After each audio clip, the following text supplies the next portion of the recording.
Olá pessoal, no vídeo de hoje eu queria falar um pouquinho sobre minha experiência em ler Após o Anoitecer do Haruki Murakami. Esse que é a minha primeira ficção do Haruki Murakami, porque eu comecei com não ficção, que foi o que eu sempre esqueço o nome desse livro, é o que eu falo quando eu falo de corrida. E antes de eu falar um pouquinho sobre esse livro, eu também queria falar porque eu comecei com esse livro, porque o Murakami tem muitos livros traduzidos, ele é um autor muito famoso, e existem listas de quais livros é melhor começar Murakami. Porém, acho que nenhuma dessas listas é com Após o Anoitecer. Inclusive, eu vi listas que esse aqui estava como um dos últimos livros. Mas eu decidi ser um pouco do contra e começar por ele porque ele é pequeno. Eu li ele numa maratona literária, então eu tinha que escolher livros um pouquinho menores do que o normal. Pessoalmente, queria muito ler o Norwegian Wood dele, só que eu não me arrependo nem um pouco de ter começado por esse. Sobre Murakami também, ele é um autor que eu nunca na minha vida tive muito interesse em ler. Eu sabia que ele existia, não sabia muito sobre o que era os livros dele, não sabia o que ele escrevia, eu sabia que ele era famoso, sabia que é muito conhecido, mas nunca tive muito interesse. Eu via os livros, eu via as capas e eu ficava, tá, legal, não vou ler, obrigado. Porém, eu assisti um filme uns 2, 3 anos atrás, que virou um dos meus filmes favoritos, que se chama Tudo Sobre Lily Show Show. Recomendo muito, mas tem que estar com a cabeça um pouquinho no lugar. Se você sofreu muito bullying na sua vida, esteja bem. A vibe desse filme é muito única. E eu queria ler alguma coisa que se parecesse com esse filme. Então eu fui atrás do Reddit e eu encontrei. Inclusive, eu li um livro da Mieko Kawakami, que é Heaven, acho que foi em 2023, muito por conta também dessa postagem, né? E é verdade, não só tematicamente é muito parecido como eu senti essa vibe, ainda mais porque se passa no Japão, né? O filme é japonês, Heaven também é japonês e Murakami também é um autor japonês. E falaram muito que Murakami tem um pouco dessa vibe, especialmente Norwegian Wood. E então, desde então, desde que eu conheci o Norwegian Wood, eu fui atrás e quis ler. Só que aí meu primeiro contato com ele foi o não ficção. E esse livro aqui eu comprei num sebo. Ah, ah, eu acho muito difícil de achar os livros deles em sebo. Então, fui lá e peguei e li. E eu gostei bastante. Aqui nesse livro, ele vai se passar então apenas em uma madrugada. Nós vamos acompanhar essa nossa protagonista, que é a Mari, Mari Asai. Ela é uma jovem adulta que decidiu passar uma noite fora de casa. Ela tá num tipo de restaurante barra cafeteria que funciona 24 horas. Ela tá lendo um livro quando de repente ela acaba encontrando pessoas diferentes. Um menino entra que eles já se conheciam, mas ela não se lembra muito bem. Entra, eles conversam e aí ela começa a conhecer outras pessoas que vão levar ela nessa pequena jornada noturna. Nós também vamos acompanhar em outro ponto de vista a irmã da Mari, a Eri. Desculpa se eu falar errado qualquer nome aqui. E ela está dormindo. Algo estranho está acontecendo enquanto ela dorme.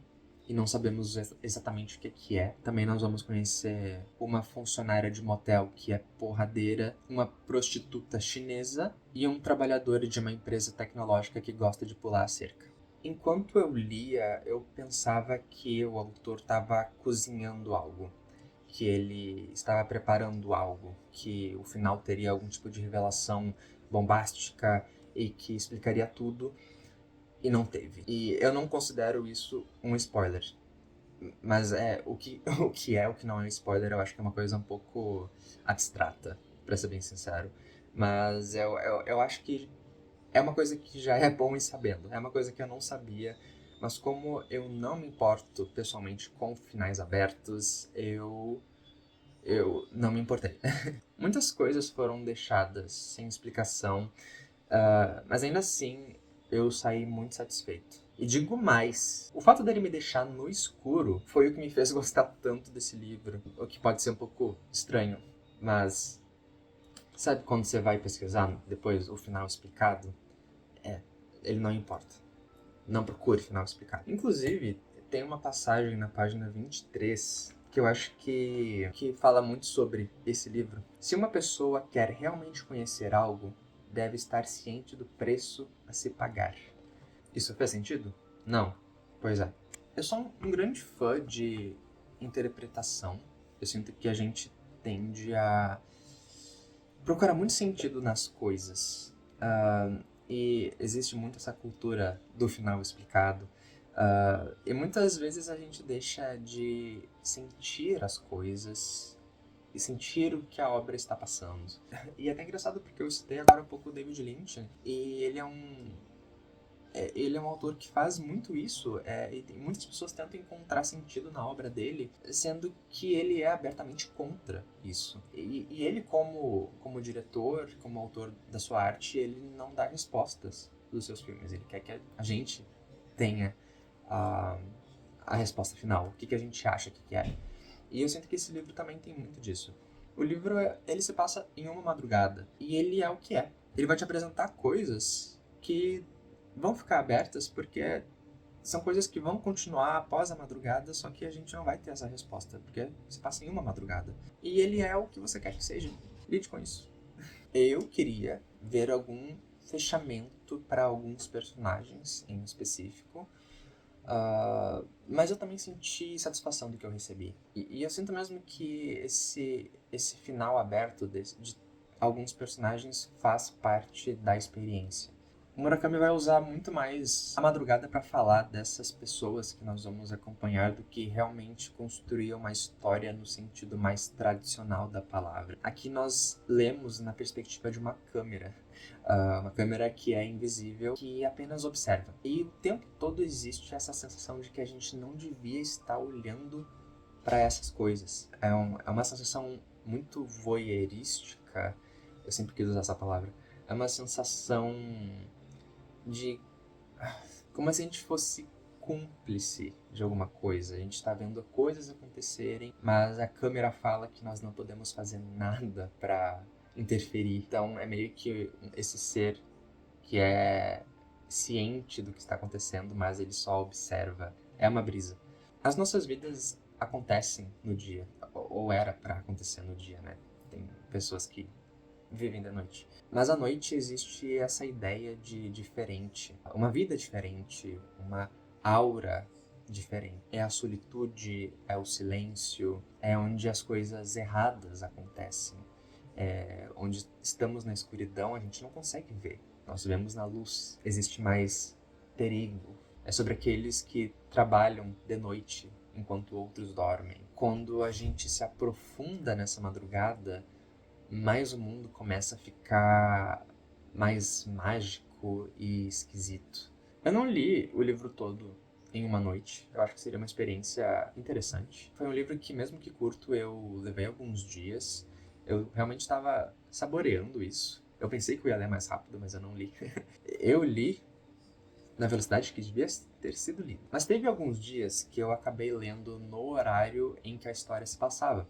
Porque cada capítulo tem um horário. E deu de que algumas noites eu estava acordado no horário do capítulo.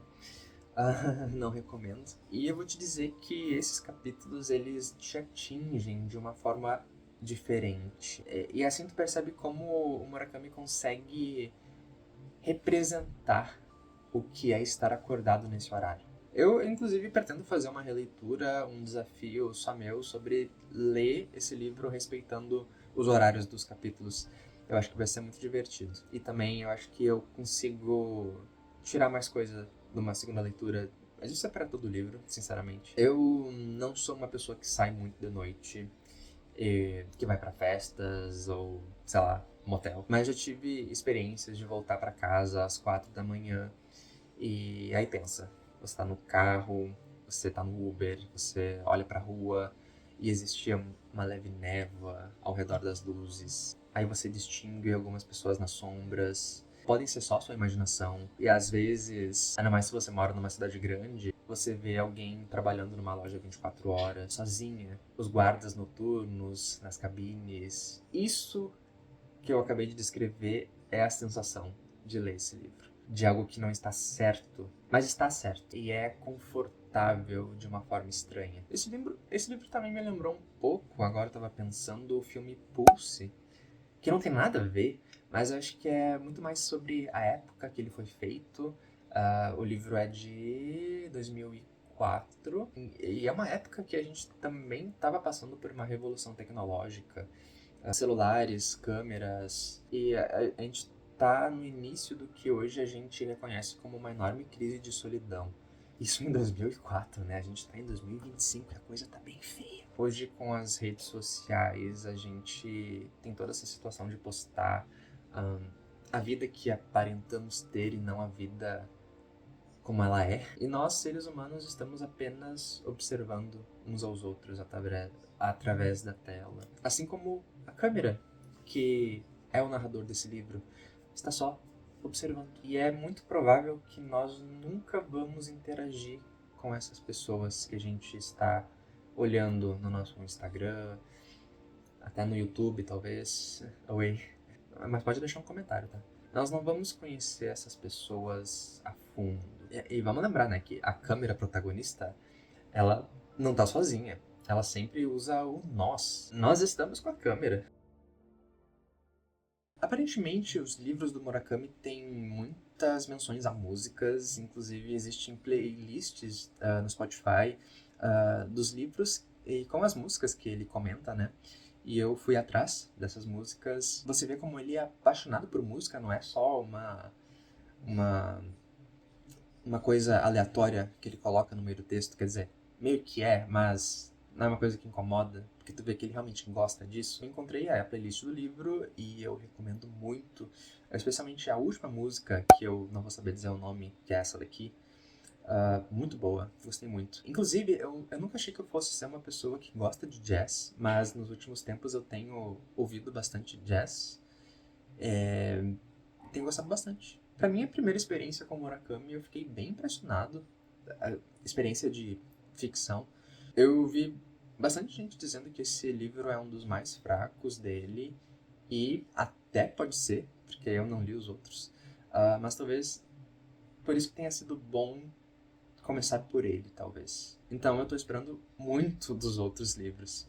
E é como eu disse, como esse foi meu primeiro, é bem possível que eu tenha um apego emocional com ele, né? Às vezes as nossas primeiras coisas é aquilo que a gente tá mais... a gente abraça com mais força, a gente defende com mais força. Ou talvez eu leia os outros livros dele e eu realmente coloque ele de escanteio e desrecomende, talvez. Eu acho que vai ser muito difícil eu desrecomendar o livro, mas vamos ver. Mas eu também acredito que esse livro ele é muito melhor aproveitado com discussões em grupo. Então, se você leu esse livro e você quer deixar algum comentário aqui sobre as suas perspectivas, sobre o que você pensou sobre alguma coisa, as suas opiniões, por favor, vamos conversar. Eu pretendo ler todos os livros do Murakami, então se você quiser me acompanhar nessa jornada que é conhecer a literatura dele, por favor, se inscreva no canal, continuar acompanhando aqui a minha jornada com Murakami. Eu não sei quando é que eu vou ler o próximo livro dele, mas espero que esteja muito próximo, porque eu tenho já alguns que eu consegui outro no sebo, consegui o Caçando Carneiros, eu também já comprei Norwegian Wood e Kafka Beira-Mar. Eu fui um pouquinho com sede ao pote. Mas é isso, muito obrigado por assistir até aqui. Espero que se você não tenha lido o livro, que esse vídeo possa ter te dado vontade de ler. E se você já leu e tá aqui pra ver outras opiniões, que é uma coisa que eu faço também, por favor, comente o que você achou. É isso. Muito obrigado por assistir.